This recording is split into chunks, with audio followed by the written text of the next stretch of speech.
Austin. Power. Majesty.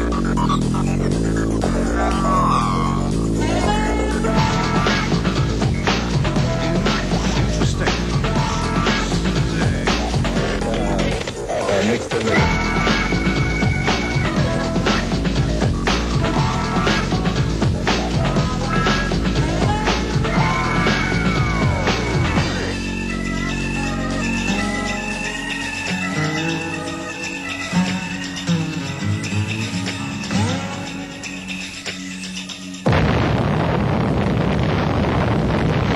At the end of the Second World War, the Japanese car industry was on its knees. But then it stood up again. In fact, the present-day Nissan Skyline GTR is very probably the most advanced car on the planet. It has twin ceramic turbochargers, four-wheel drive and four-wheel steering.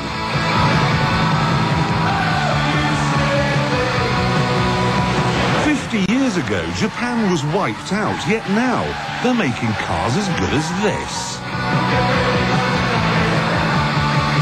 So, how did they do it? Well, it was thanks in no small part to Austin. After the war, they sent British engineers to Japan and invited Datsun engineers over to Longbridge. And in return for this extraordinary generosity, Austin got £2 million and a lovely thank you letter. One of the Datsun engineers wrote to his British teacher and host afterwards, saying that one day he hoped to make cars and trucks as good as those from Austin. Japanese car firms have never been very good with names. Toyota, for instance, gave us the Toyo Pet, a name dreamed up by the American importers after Toyota themselves wanted to call it the Toyolette. Nissan are very poor. We've had the Silvia, the Gloria, and a particular favourite of mine, the Cedric. And then there's this. Now, apparently, Mitsubishi wanted to call it the Stallion, and that's a very good name, very butch. But someone at the American advertising agency, I think, misheard. Okay, Starion. We'll have the brochures printed tonight. Mitsubishi Starion. Marvellous. So why on earth did Japanese cars catch on? Well, it was simple. At the time, British car makers would make you pay extra for a heater, whereas this came as standard with everything. Even Terry Wogan. It's a major breakthrough for cardigan broadcasting.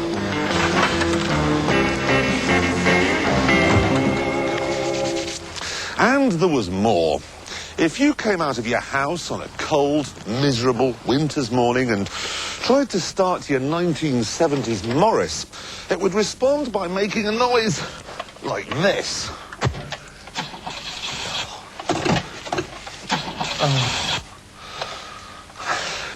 Whereas the 1970s Datsun would respond by making a noise like this.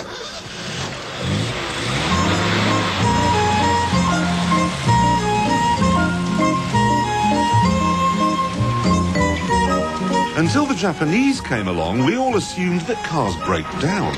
Of course they did. They were complex and difficult. It's only natural that every so often one of the 15,000 parts would break.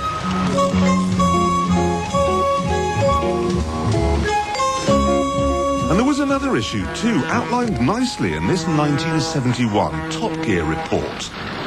This is Harwich on a sunny Tuesday morning, and I'm surrounded by cars. Cars of good quality, reasonable price, and cars above all that are available today and not tomorrow. They are, unfortunately, Japanese. Now, the Japanese don't sell a lot of cars in Britain yet, but these are Toyotas. And Toyota are one of the biggest car manufacturers in the world. So this is a trickle that could soon become a menacing flood. Now, of course, this being a weekday morning, there's a strike somewhere in the British motor industry. Find me a day when there isn't. In fact, this morning, there are 30,000 men out. British Leyland are having to make cars with no wiper motors because of a dispute at Lucas.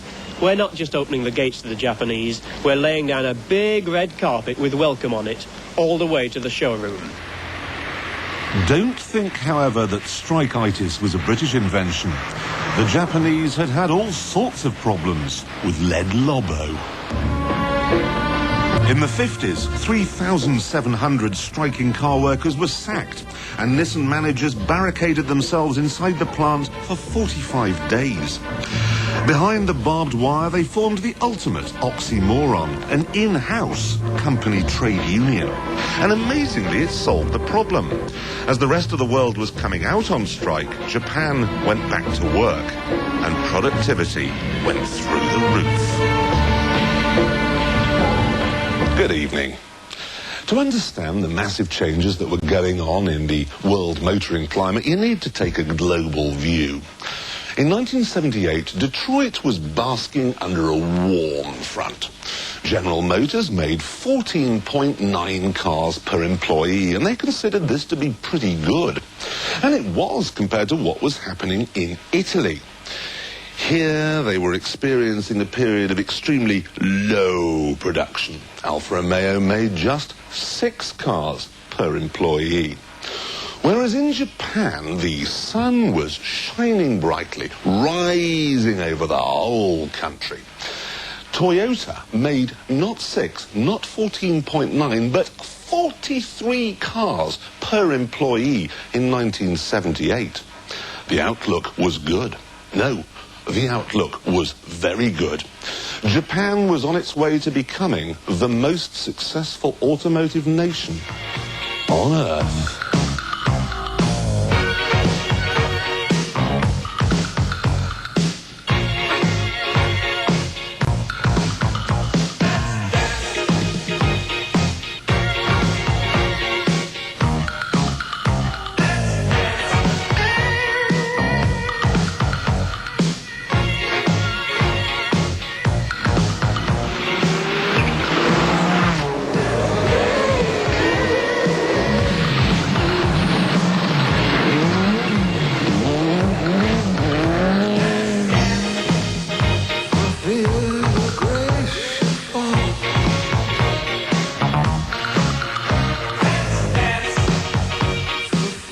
And then there was this, the Toyota Corolla. By adopting a no-nonsense attitude to... Just bear with me for a second.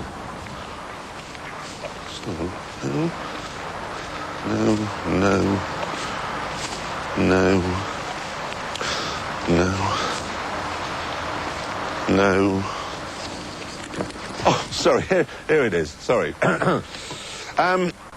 The Toyota Corolla went on to become the best-selling car the world has ever seen. Desperate to prevent meltdown, European governments imposed import restrictions on Japanese cars, but this didn't work at all.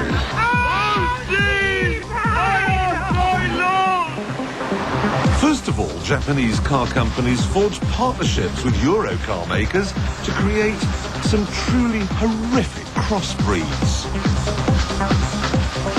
The Triumph Acclaim succeeded where even the TR7 had failed, and finished off the Triumph name for good. And then in Italy, a deal between Nissan and Alfa Romeo spawned one of the worst creations in the whole of history. And here it is, the Alfa Romeo Ana. Now, it might have worked if they'd married Japanese build quality to Italian design flair, but they did it the other way around. So what we ended up with was a terribly ugly Nissan Cherry that had Alfa Sud electrics. Can you imagine anything worse?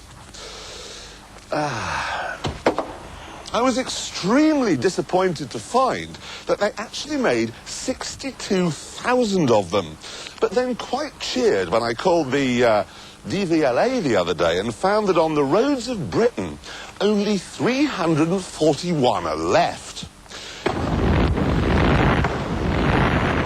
Make that 340